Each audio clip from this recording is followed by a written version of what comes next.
Rusia mengatakan penyelesaian politik dari konflik Israel-Palestina berpotensi runtuh. Mengapa demikian?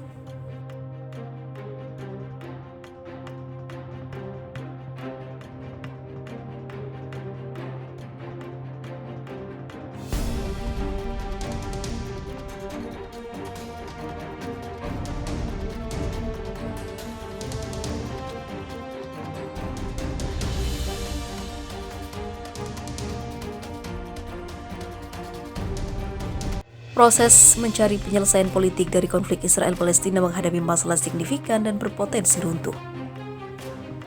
Menteri Luar Negeri Rusia Sergei Lavrov mengatakan, risiko runtuhnya keputusan politik dalam bidang konflik Israel-Palestina sama nyatanya dengan sebelumnya.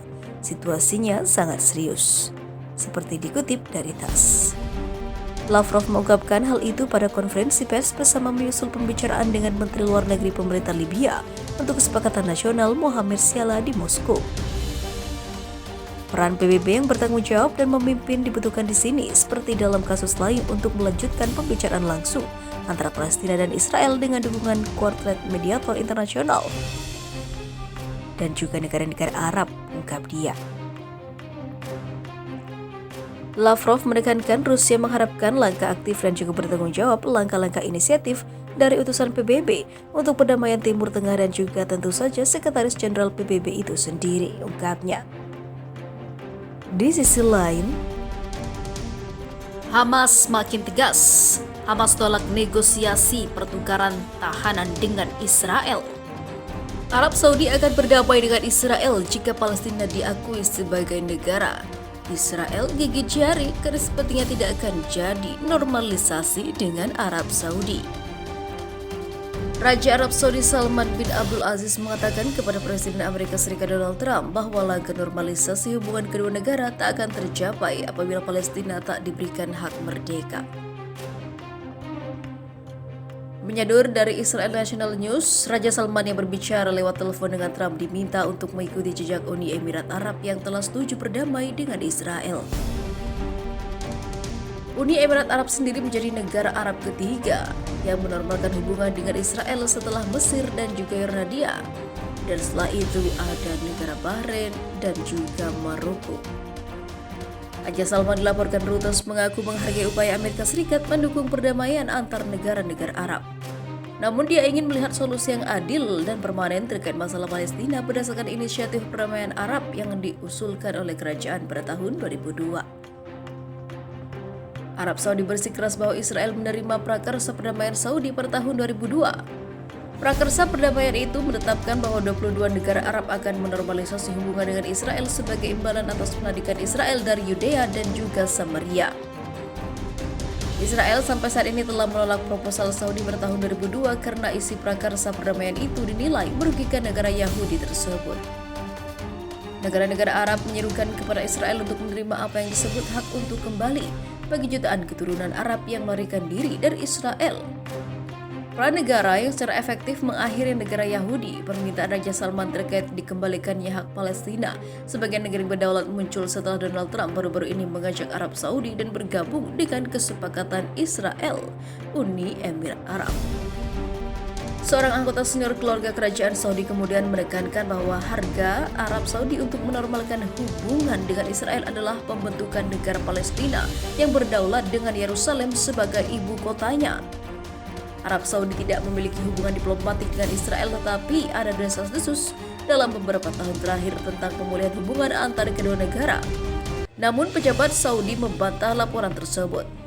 Sementara Arab Saudi tidak mengakui Israel, pekan lalu kerajaan mengatakan akan mengizinkan penerbangan antara Uni Emirat Arab dan Israel, termasuk oleh pesawat Israel untuk menggunakan wilayah udaranya. Di sisi lain, kisah seru, makanya jangan macam-macam pada Rusia. Diusir Su-35 Rusia, jet tempur Israel gagal lakukan serangan ke Suriah. 2 jet tempur Su-35 Rusia dilaporkan menggagalkan serangan udara Israel di pangkalan udara T-4 di Suriah Selatan. 2 pesawat Israel yang hendak melakukan serangan diusir oleh jet tempur Rusia. Blok penerbangan militer Rusia Avia Pro, sebagaimana dikutip media Israel Ynet News melaporkan. Serangan Israel direncanakan terhadap pengiriman senjata canggih dari Iran ke pangkalan udara yang mencakup sistem pertahanan udara canggih. Sampai sekarang, lokasi sistem pertahanan udara ini tidak diketahui. Namun, karena sebagian besar serangan udara yang dikaitkan dengan Israel telah terjadi di pinggiran Damaskus atau di perbatasan Suriah Iran. Laporan itu datang sehubungan dengan pengiriman dari Teheran ke T4 pada hari Minggu sore sebelumnya. Boeing 747 Iran yang digunakan oleh Garda Revolusi Iran juga tiba di Damaskus dari Teheran. Di masa lalu, pesawat serupa telah mentransfer peralatan tempur ke proksi Iran yang berpusat di Lebanon, Hezbollah. Menurut sumber-sumber asing, pangkalan udara T4 menyimpan suku cadang untuk drone Iran dan digunakan sebagai titik transit pengiriman ke Hezbollah di Lebanon. Baru-baru ini Iran telah mengingatkan ataupun meningkatkan pengiriman dan kehadiran mereka di daerah itu dengan peningkatan jumlah berbagai kelompok militan di daerah itu dari sekitar 30.000 milisi menjadi 40.000 milisi selama tahun lalu. Beberapa dari milisi ini dioperasikan oleh sayap Al-Quds dari pasukan pengawal revolusi Iran dan telah meluncurkan beberapa roket ke Israel di masa lalu. Sebelum kejadian, satu kelompok F-16 Israel mencoba masuk mendekati ibu kota Suriah dan melancarkan serangan udara ke wilayah pinggiran kota menggunakan 10 rudal jelajah Delilah. Sementara 2 pesawat tempur F-16 lainnya berupaya mengelabui S-300 masing-masing masuk ke wilayah udara Suriah dan juga Yordania. Satu F-16 terjebak di atas Damaskus. Pesawat ini yang kemudian dicegat oleh 2 Su-35 dan akhirnya berhasil dipaksa mundur keluar dari wilayah udara tersebut. Portal berita Aviapro menyebutkan 2 Su-35 pencegat F-16 Israel yang terjebak diterbangkan dari wilayah bagian selatan Suriah. Meski pemberitaan ini kemudian memantik keriuhan di lini masa, tidak ada klarifikasi dari pihak Suriah ataupun Rusia ataupun juga Israel. Hanya saja Perdana Menteri Israel Benjamin Netanyahu yang diwawancara oleh wartawan tiba-tiba menolak mengomentari masalah udara Israel ke wilayah Suriah. Tampaknya ada hal-hal yang tidak mengenakan dan tidak ingin ia sampaikan kepada publik.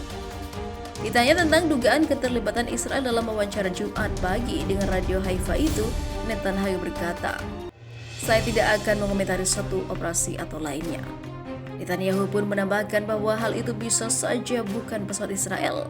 "Saya tidak tahu apa yang terjadi pada malam hari, mungkin saja itu Angkatan Udara Belgia," ujarnya seperti Airspace Review dikutip dari pemberitaan BulgarianMilitary.com.